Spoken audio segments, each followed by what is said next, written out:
What's going on, guys? It is Wednesday, August 14th, back with the NFL season preview AFC edition. Got cousin Neb with me back again for this one. Neb, you had a great approval rating, 99% by the fans in the first video. You actually only had one hater.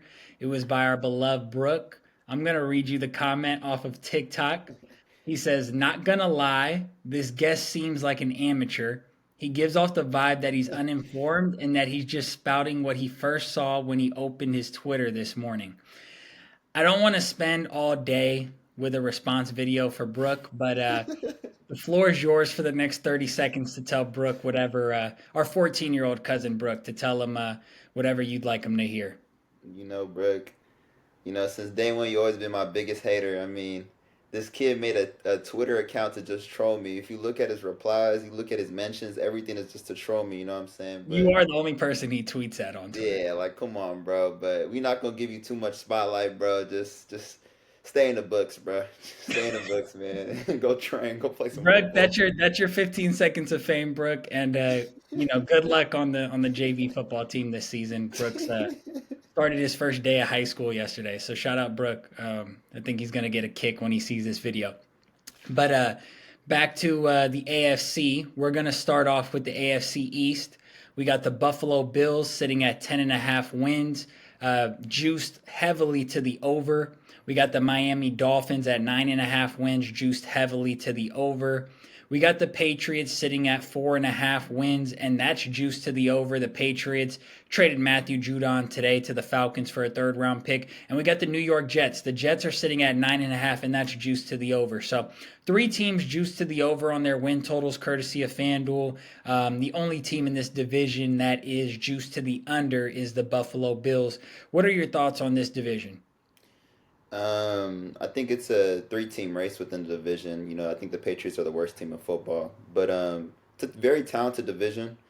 But I would lean Miami to win the division. I just think that they have one of the best offenses in football. You have Tyreek Hill, you have Jalen Waddle. Tua got his contract. He's a happy man. You have Devon A. Chain, Raheem Mostert, and then you drafted Jalen Wright in the fourth round. So, the more the merrier with speed in Miami. And, Mike McDaniel is one of the more creative coaches in the NFL. So, I like the offseason they had. I also like them picking up Jordan Brooks from Seattle. He's a very solid linebacker, a young and up and coming linebacker too. He's about to enter, I believe, his only fifth, sixth year in the league. And then Jordan Poyer, getting him from Buffalo, division rival, was also big time. He's going to be able to stabilize their back end of the defense. So I thought they had a really good offseason. And then when you look at the Buffalo Bills, um, you lost Stephon Diggs. You lost Gabe Davis to Jacksonville. You lost Jordan Poyer to the Dolphins, like I just mentioned. They don't have a lot of firepower to work with, and Josh Allen. I don't think he can pull a Patrick Mahomes type of performance like Mahomes did last year, where Mahomes was able to function within an offense without a lot of great weapons. So I believe Josh Allen is going to have his struggles this year. I think he's going to take off and run a lot. He might even have the most rush yards of his career just because of the weapons he has. They're going to depend heavily on their second round rookie, Keon Coleman, as well. And I think that's just too much to ask for a rookie as well, someone who struggles to create separation. So I don't like Buffalo as much this year. I'm a little down on Buffalo. I think Miami takes the division. I don't know if I'm ready to say the Jets are going to finish with a better record than Buffalo just because I do respect Josh Allen. I think he's the second best quarterback in football. But this is Miami's division for the taking, in my opinion. Yeah, if there's ever going to be a year that you would see the Buffalo Bills not win the division, this is the year. Tua just got paid, and if he's ever going to take advantage of the AFC East, this is the time right now. The Jets are interesting. Obviously, there's a lot going on when you talk about the Jets all the time. I'm going to save my Buffalo Bills thoughts for later on in the show, but I do think you brought up some interesting points. And I do agree that the Patriots probably finished this year as the worst team in football. How many playoff teams do you think come out of this division? Three, Three. Yeah, yeah. I would say so too. With a I'm healthy gonna, Aaron Rodgers, though. He has to be healthy. I would say Buffalo and Miami are pretty much locks for me coming out of the AFC, and I would say the Jets are hovering probably around that seventh spot, wild card spot. Moving forward to the AFC North, we got the Ravens at 10.5 wins. The Browns and the Steelers both at 8.5 wins, and the Cincinnati Bengals are also at 10.5 wins. Who do you think wins this division, and why? Hmm. This is also one of the best, if not the best divisions in football. You have four teams that are all competing for a playoff spot. I would lean the Baltimore Ravens to win this division. I actually like their offseason a lot. You acquired Derrick Henry in free agency. Yes, he may not be in his prime, but he's still a very productive running back, and he's a bell cow. And I like what Lamar Jackson did this offseason. He slimmed down, got back to his 2019 form, weight wise. So he's going to be a little more lighter on his feet. So, I expect him to be more explosive in the run game, and now that you combine that with Derrick Henry, they should have one of the best, if not the best, run offenses in football. And then I like what they did in the draft. You know what I'm saying? They needed secondary help. They needed a true number two corner next to Marlon Humphrey, and they drafted Nate Wiggins from Clemson, arguably the best corner from the draft. He looked really good in his first preseason game with a couple pass breakups. Um, and then I am worried about their offensive line. They did lose Morgan Moses to the Jets and John Simpson to the Jets and Kevin Ziegler to the Lions. They lost three starting offensive linemen, but then they did draft a offensive tackle in the second round too to address some of those needs within the offensive line. So I do think the Ravens are going to win the division. I am very intrigued with the Cleveland Browns as well. I think they have one of the best rosters in football. But I think that team really comes down to how good Deshaun Watson is going to play. Deshaun Watson, since being a Cleveland Brown, since coming back from all the issues he's had off the field and from injury, he hasn't looked like the same Deshaun Watson that we're all familiar with, in his Clemson and Houston Texan days. So, I'm worried about the quarterback situation in Cleveland and even in Pittsburgh too. Yes, they upgraded at quarterback with Russell Wilson and Justin Fields, but how much of an upgrade is it? You know what I'm saying? Russell Wilson is coming off some of his worst years of his careers in his career in Denver. And then you look at Justin Fields; he hasn't lived up to the potential of a true first round pick in Chicago, and now he's coming over to Pittsburgh, and he looked decent in his preseason game, but it's hard to evaluate someone off of preseason alone. But I'm not too high on Justin Fields, and then you lose Deontay Johnson, so you're a little weaker in the receiver game. I know they're in the works of trying to acquire Brandon Ayuk, but that's not finalized or anything like that. So I'm not sure how I feel about Pittsburgh, and then with Cincinnati. You're able to keep T. Higgins. I know he requested a trade, but I think he's going to play on that franchise tag this year. So being able to keep T. Higgins is a win. Um, but they did lose a lot in the trenches, both on the offensive side and defensive side of the ball. You lost DJ Reader to the Lions. He's a very good run stopper, probably one of the best run stoppers in football. You lost him, and then you lost Jonah Williams. And the issues with Cincinnati is protecting Joe Burrow, and you lost one of your best offensive linemen to Cincinnati. But the Bengals did address the offensive line though in the draft, drafting Amarius Mims with I believe the 11th pick, or they drafted him I believe with the 17th pick in the draft. If I'm not mistaken, but they drafted him in the first round. So you're able to protect Joe Burrow, and you also signed Trent Brown, the Hamburglar.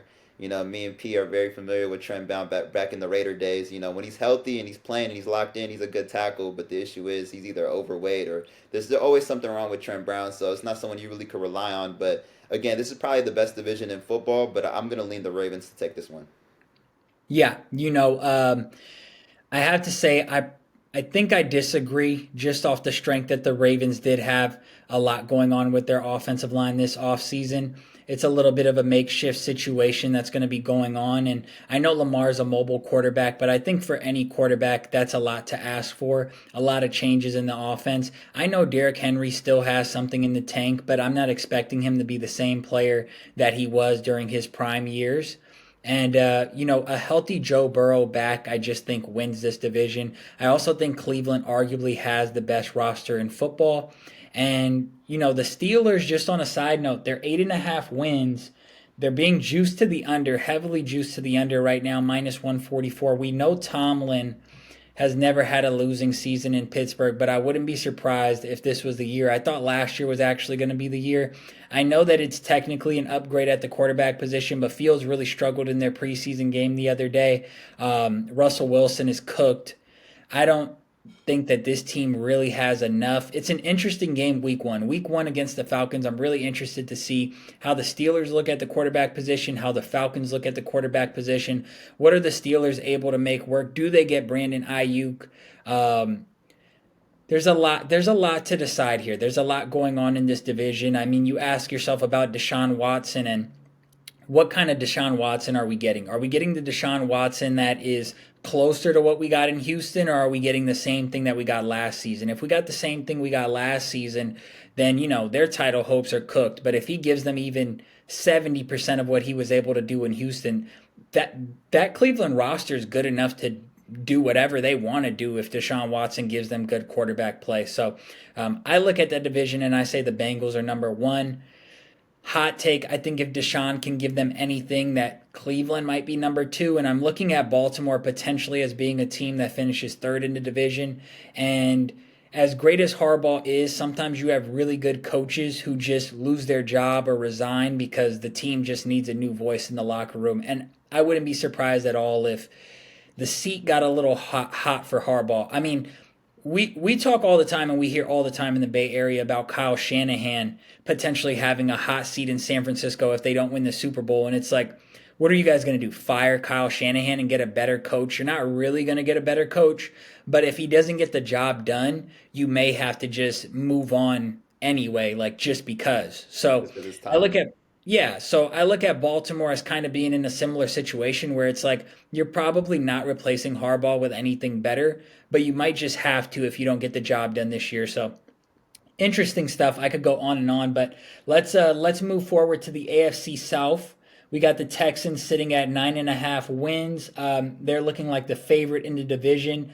The Jags and the Colts are sitting at 8.5, and the Titans are sitting at 6.5. Titans juice to the under. I'm just before I pass it off to you. I think that the Titans, you lose Vrabel, you lose Tannehill for whatever that's worth, you lose Derrick Henry, and bringing in a new head coach and Will Levis. I just don't know if that's the answer. I think that the Titans are another team that could potentially be the worst team in the league, worst team in the AFC. I do think that the Colts have the best coach in this division. I think Steichen, what he was able to do with Gardner Minshew, we'll talk Raiders later, but what he did with Minshew last season, I don't think Minshew's doing that this year. I mean, Steichen is a really good coach, and Anthony Richardson, when he was healthy and on the field, was able to move the ball down the field. And if the Colts can get some stops, I don't see why they can't win games that people might not think they're supposed to because their offense is going to score. With that head coach and if that quarterback is healthy and he's a dual threat, they're going to score. So if they can just get some stops, I think they make it interesting. I think Houston is getting way too much love. I understand the big offseason moves, Diggs, Mixon. I think Mixon's a little bit of a name brand signing. I don't know how much he really brings to their backfield at this point in his career. I also think Stroud, a lot of times they put it all on his shoulders, the burden of the franchise on his shoulders by saying, like, we're going to run it on 1st and 10 every single time. And then when it's 2nd and 9 and 2nd and 8, you're going to bail us out within the next two downs every single time. And it was crazy as a rookie how often he was able to pull it off. But I'm just not as high on Houston as you can tell as others are. What do you think about the division? Who do you like coming out of it? Do you see a scenario where there's even more than one playoff team out of this division? The max two, but I think more realistic, whoever wins the division is gonna be the only playoff team representing the AFC South. But I mean, I feel like you have to go with the Houston Texans. You know, they have the best quarterback in the division, C.J. Stroud, one of the best quarterbacks in the league. He's a superstar. And then you acquired Stephon Diggs via trade with the Buffalo Bills. You acquired Joe Mixon via free agency. Then you fortified the defensive line. I know you allowed Jonathan Greenard to the Vikings, but then you replaced him with Danielle Hunter, one of the more underrated pass rushers in football. Um, so I like their offseason. They're a very talented team. They even re-signed Dalton Schultz, who's very key, for their passing game. I think this is a very good team, the Houston Texans. They exceeded expectations last year. Nobody expected them to be anywhere near the playoffs. And I think they're just going to keep building on it. D'Amico Ryans is one of the best defensive-minded young coaches in the game, and I just think they're the most talented team in football, and they're very well coached. So I think they're going to win the division. But I also think the team that's gonna come in second place in this division is the Indianapolis Colts. I really like their off season. They really prioritized re-signing their own guys. They re-signed Michael Pittman, Kenny Moore, DeForest Buckner, Grover Stewart, Zaire Franklin. So they kept the core of their team together, and then I really like their draft. They got in my opinion the best pass rusher in the draft in Latu. And to pair him up with DeForest Buckner and Grover Stewart, that defensive line is going to be mean, and then Anthony Richardson, I'm a fan of Anthony Richardson. I think he has great upside, and I think if he can stay healthy, he might have to change his play style up a little bit and take less hits and slide and go out of bounds when he's scrambling. But he has the arm talent and he has the mobility to really change games. And I just think he has to be more careful. But then for insurance, you pick up Joe Flacco.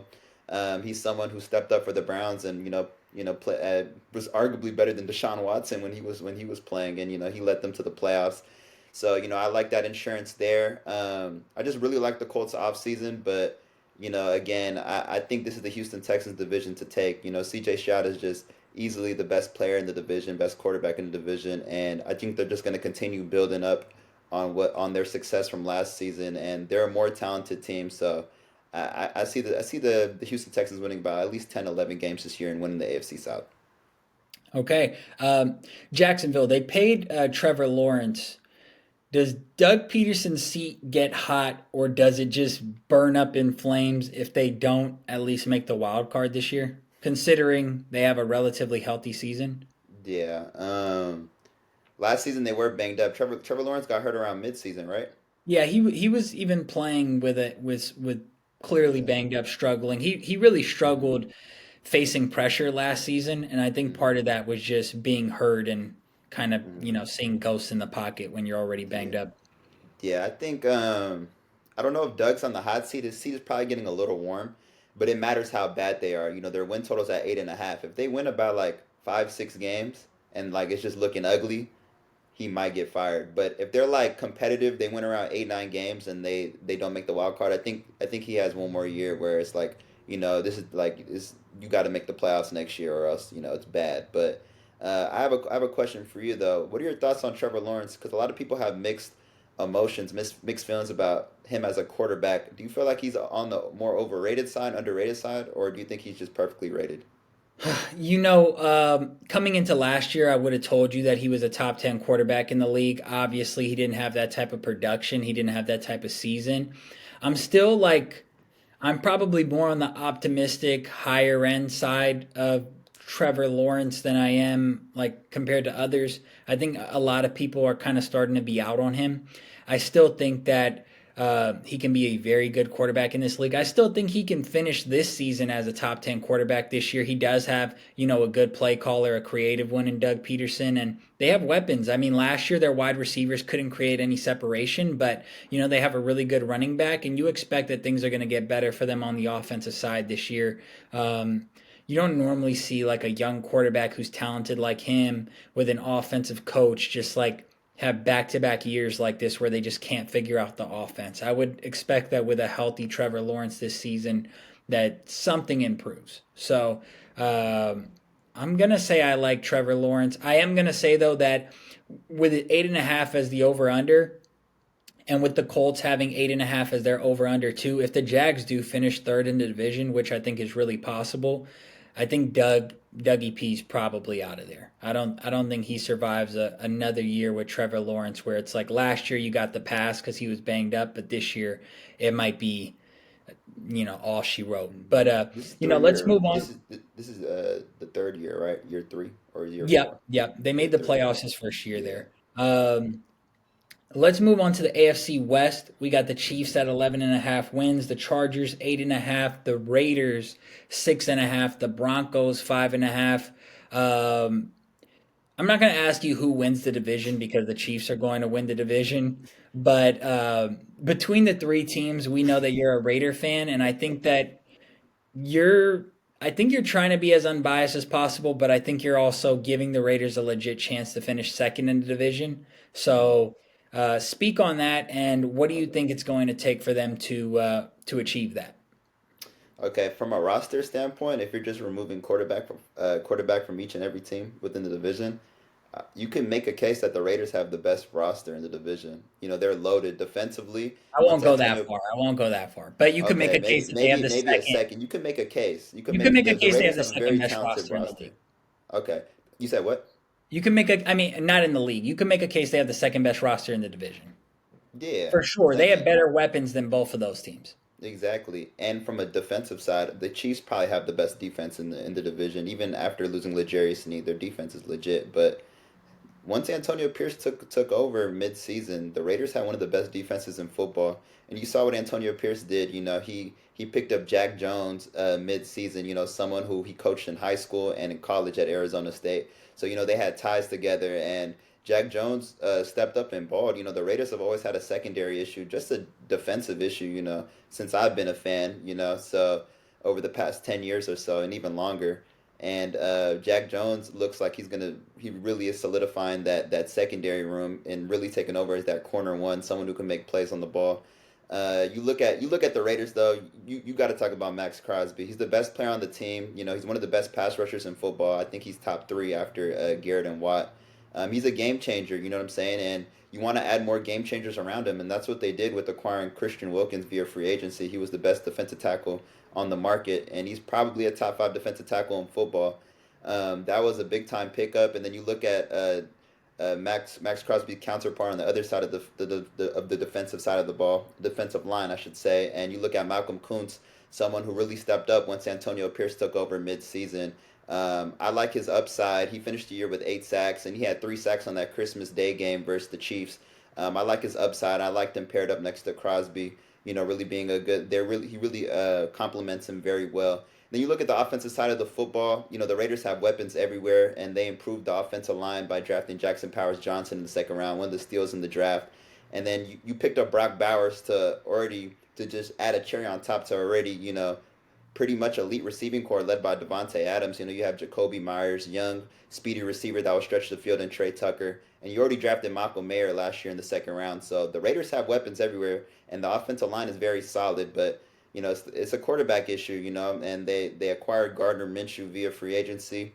It's a quarterback battle, and both QBs are just kind of stinking it up in camp, throwing a lot of interceptions. But I think Aiden will win the job just because uh, he's just more familiar. I feel like Pierce can trust him more just because they're more familiar with each other going back to last year. And Aiden is someone who can game manage. He isn't the most talented quarterback. I'm not trying to hype you guys up and sell you guys on Aiden O'Connell, but he's someone who's gonna check the ball down, make the right plays, and you have two elite tight ends. So usually these pocket quarterbacks who are game managers and try to play it safe are gonna feed their tight ends. So I expect Aiden to get the job. Devontae's spoken highly of Aiden. They have a solid relationship. And when you have a really good defense, a very talented defense, you don't want your quarterback to kind of be a gunslinger and mess things up and throw interceptions, which will cause your defense to defend on a short field. So I think Aiden will win the job just because he's familiar with Antonio Pierce, he's familiar with the guys with the receiving core going back to last year, and then I also feel like just with his play style, playing it a little more safe, and having the stronger arm than Gardner Minshew as well, he can take deep shots and find his receivers downfield. I think that alone will be the reason why Aiden wins the job, but. Man, it's a quarterback. They have a quarterback issue in Las Vegas. That's something they're gonna have to figure out. But I think there's a potential they can finish second in the division. But I think the smart team to bet on would be the Chargers, though, just because they're very good in the trenches. They hired Jim Harbaugh as their head coach, and then Justin Herbert is an elite quarterback. So that would probably be the safe bet. But I tried to sell you on the Raiders.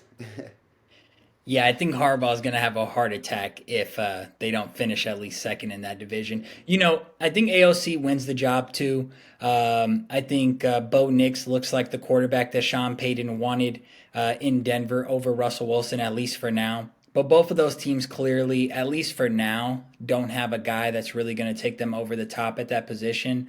And Justin Herbert's just a safe bet. When you look at coach quarterback, I hate to make it that simple, but I agree with a lot of the things you said about the Raiders roster. I think Bowers is going to be extremely fun to watch. I mean, he was a stud at Georgia, simple and plain. But Coaching quarterback is always a safe bet, and the Chargers have that. And I don't know if the Chargers reach their potential this season. Maybe towards the end, we start to see Harbaugh's identity really show on the team. I mean, they got rid of their weapons and they got rid of Eckler for a reason. They want to lean into that run game, lean into the defense, actually take the ball out of Herbert's hands.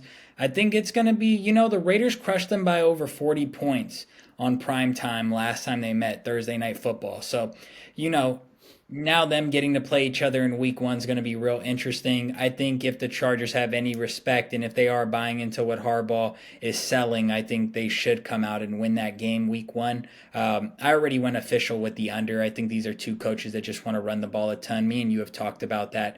But, overall, I think there's a good chance that only one team out this division goes to the postseason, and we know who that is.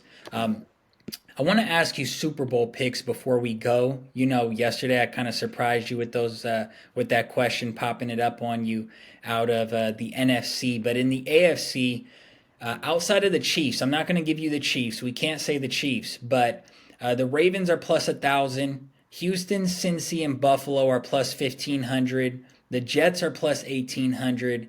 The Dolphins are plus 2,400, and the Browns are plus 3,500. Who is your Super Bowl pick or dark horse outside of Kansas City? Who do you like with those odds?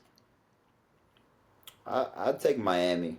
I like Miami with those odds. I just like the offseason they had, and I think this is now year three with Tua in the Josh McDaniel system. They have they have all the weapons. Tua has all the weapons. He needs to succeed. He has Tyreek. He has Jalen. They have the three-headed monster at running back with Mostert, A Chain, and now Jalen Wright. He has everything he needs to succeed. You know what I'm saying? And I like how they picked up Jalen Ramsey last mid season as well. And then now you're gonna pair up Jalen Ramsey with Jordan Poyer, and you got rid of Xavier Howard, who's getting a little older, and you replaced him with Kendall Fuller. So you upgraded your secondary in the offseason, and then you added Jordan Brooks to really strengthen your front seven, your linebacking core, and then Jalen Phillips is coming off I believe a torn ACL or Achilles. So that you drafted Chop Robinson from Penn State in the first round, and I was very high on Chop. I think he's a really good pass rusher. So I like the offseason they had. Tua got paid. Tua's a happy man. And you even picked up Odell. I know Odell is kind of washed at this stage of his career, but he could provide a veteran presence within that locker room, and he could make clutch catches throughout the season, maybe even be a red zone threat. But I like Miami. I like the roster that they have, and I think that if it's not Kansas City, I like them.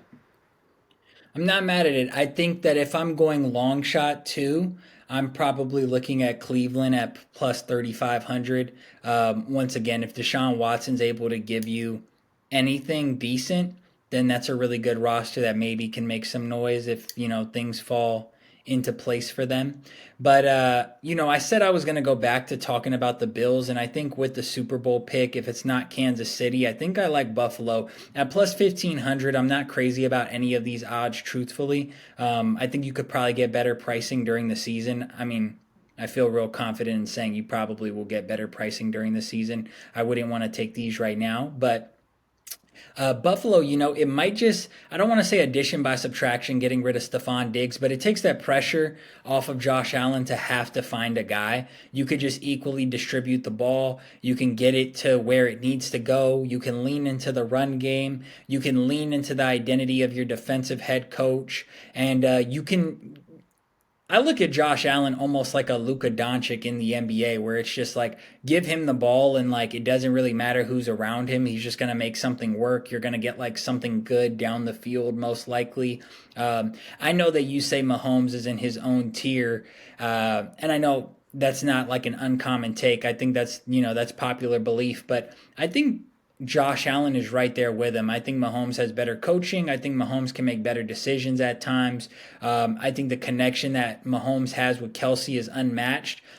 And I think Mahomes is better than Josh Allen, but I do think Josh Allen possesses a lot of the qualities and a lot of the skills that you need to be a big time player to rely on to be the face of the franchise and really carry a franchise to a Super Bowl. I really do think he can do that. So just because Stephon Diggs is gone, I'm not going to be one of those people that just rules out Buffalo. So I think I'm going with the Bills here. You like Miami. We both came out with somebody from the AFC East. We didn't talk about that before. I think that's interesting. We are high on that division. We think that's the division that's going to produce the most playoff teams within the conference. So appreciate you, Neb. Real good discussion talking AFC football.